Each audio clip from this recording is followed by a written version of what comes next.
Hello everyone, I am Professor Gurpreet and you are watching English Wings। दोस्तों, English wings एक ऐसा channel है जिसमें मैं आपके लिए लेके आता हूँ डिफरेंट पोएम्स, आर्टिकल्स, स्टोरीज और उनकी एक्सप्लेनेशन।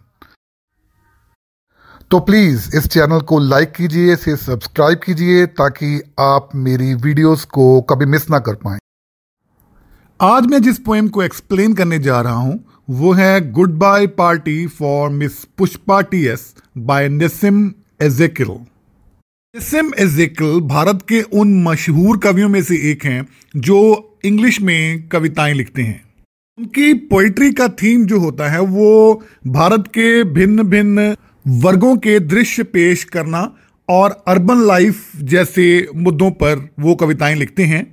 उनकी कविताओं में हमें व्यंग और मजाक जैसे एलिमेंट्स पढ़ने को मिलते हैं और उनकी कविताएं सीधी और स्पष्ट भाषा में होती हैं।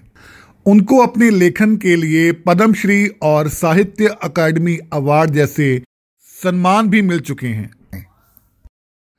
Goodbye party for miss Pushpa T S भी ऐसी कविताओं में से ही एक है जिसमें बिल्कुल स्पष्ट और सीधी भाषा का इस्तेमाल किया गया है। यह एक हास्य कविता है और इसमें एज़ेकिल ने जानबूझकर आम आदमी द्वारा बोली गई इंडियन इंग्लिश की नकल की है और इस तरह करने से उनका उद्देश्य है कि वो सामाजिक बनावटीपन को सामने लेकर आना चाहते हैं जिसमें अंग्रेजी भाषा को बहुत ज़्यादा इम्पोर्टेंस दी जाती है। कविता की लाइनों में बिल्कुल वही शब्द इस्तेमाल किए गए हैं जो भारतीय लोग अंग्रेजी बोलते समय इस्तेमाल करते हैं।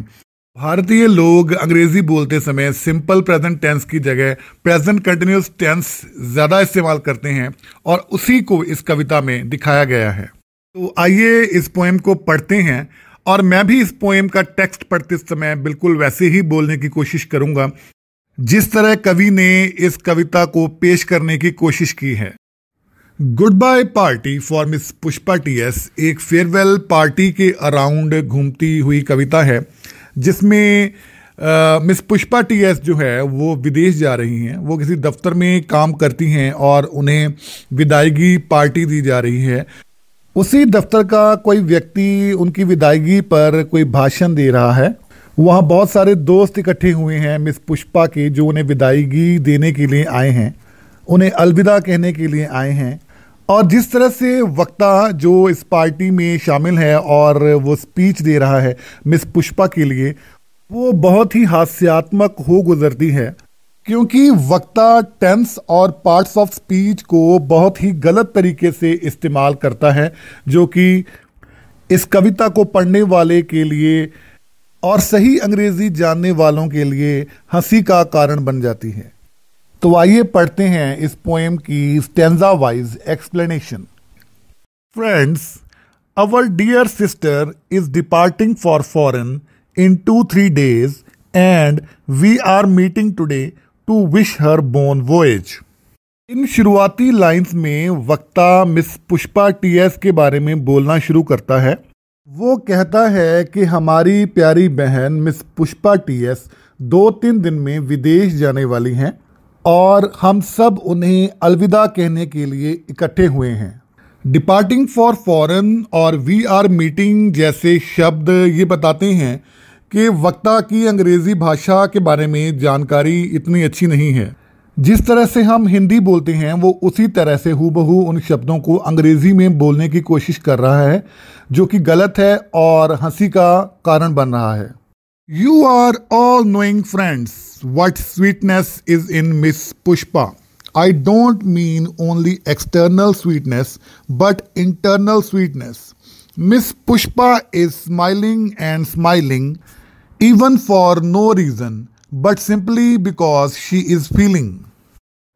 इन लाइनों में वक्ता अपने ही तरीके से मिस पुष्पा के बारे में बताता है कि मिस पुष्पा एक सुंदर औरत है। वो कहता है कि वो सिर्फ शरीर से ही नहीं बल्कि मन से भी सुंदर है। वो बताता है कि वो हमेशा मुस्कुराती रहती है, यहाँ तक कि वो बिना कारण के भी मुस्कुराती रहती है। इन लाइनों में वो सिंपल प्रेजेंट टेंस की बजाय प्रेजेंट कंटिन्यूअस टेंस का इस्तेमाल कर रहा है, जो कि ग्रामेटिकली गलत है। वो सिर्फ दिखावा करना चाहता है कि वो इंग्लिश में बहुत एक्सपर्ट है, लेकिन असल में उसकी अंग्रेजी और ग्रामर दोनों का ही बुरा हाल है। Miss Pushpa is coming from very high family. Her father was renowned advocate in Balsar or Surat. I am not remembering now which place. Surat. Yes. Only once I stayed in Surat with family members of my uncle's very old friend. His wife was cooking nicely. That was long time ago. इन लाइनों में वक्ता जो कहना चाहता है वो कोई इतनी मुश्किल बात नहीं है। उसके बोलने का अंदाज ही उसकी बात को क्लियरली बताने में रुकावट बन रहा है। असल में वो बताना चाहता है कि मिस पुष्पा एक अच्छे परिवार से संबंध रखती हैं। उनके पिता बलसर या सूरत में एक मशहूर वकील हैं।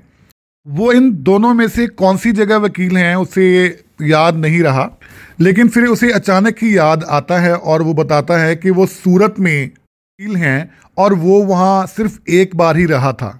हाँ, अपने किसी अंकल के पुराने दोस्त के घर पे रहा था। और वो आगे बताता है कि उसकी वाइफ बहुत अच्छा खाना बनाती थी और इस बात को बहुत समय हो चुका है। Pushpa is coming from a very high family. I am not remembering now. His wife was cooking nicely. ये कुछ ऐसे गलत सेंटेंस हैं जो हंसी का कारण बनते हैं। Coming back to Miss Pushpa, she is most popular lady with men also and ladies also. Whenever I asked her to do anything, she was saying, "Just now only I will do it." This is showing good spirit. I am always appreciating the good spirit. इन लाइनों में वक्ता अपने ही अंदाज में इधर उधर की बातें करने में मशरूफ है और वो छोटी से छोटी बात को भी अपने भाषण में शामिल कर रहा है। वो अपने अंकल के दोस्त के घर में रहने की बात और उसकी पत्नी द्वारा अच्छा खाना बनाने की बात से जब फ्री होता है तो वो कहता है कि अब वापस मिस पुष्पा पर आते हैं, जो मर्दों में भी और औरतों में भी बहुत मशहूर है। वो हर चीज़ में अच्छी भावना दिखाती है। मैंने जब भी उसे कोई काम कहा तो उन्होंने कहा अभी लो, जो कि मिस पुष्पा टीएस की अच्छी भावना को दिखाता है। मैं हमेशा उनकी इस अच्छी भावना का सम्मान करता हूँ। इन लाइनों में बाबू टाइप अंग्रेजी का मजाक उड़ा रहा है और ये मजाक वक्ता के वर्ड टू वर्ड ट्रांसलेशन के कारण उड़ रहा है। Pushpa miss is never saying no. Whatever I or anybody is asking, she is always saying yes.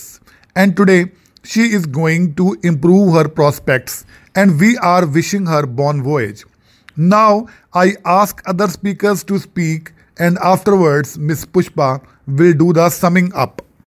इन लाइनों में फिर वक्ता अपने बारे में ही कुछ बातें करता रहता है और मिस पुष्पा के बारे में बात नहीं करता, जो कि इस पार्टी की सेंट्रल पॉइंट हैं। वो मिस पुष्पा के बारे में कहता है कि वो एक अच्छी औरत है जो कभी किसी को किसी चीज़ के लिए ना नहीं बोलती और आज वो तरक्की के लिए हमारे बीच से जा रही हैं और हम उन्हें अलविदा कह रहे हैं। भाषण के अंत में वो कहता है कि वो दूसरे वक्ताओं को भी बोलने का आमंत्रण देता है और फिर वो कहता है कि अंत में मिस पुष्पा भाषण को सम अप करेंगी, यानी कि वो मेन पॉइंट्स की बात करेंगी। इस तरह भाषण का अंत होता है और गलत अंग्रेजी बोलने वाला वक्ता हंसी का पात्र बनता है। आपको इस पोएम की एक्सप्लेनेशन कैसी लगी? प्लीज़ कमेंट बॉक्स में जाके कमेंट कीजिए और मुझे बताइए ताकि मैं और भी ज़्यादा से ज़्यादा पोएम्स आपके लिए लेके आता रहूं। थैंक यू, धन्यवाद। और हाँ, चैनल को लाइक और सब्सक्राइब करना बिल्कुल ना भूलें।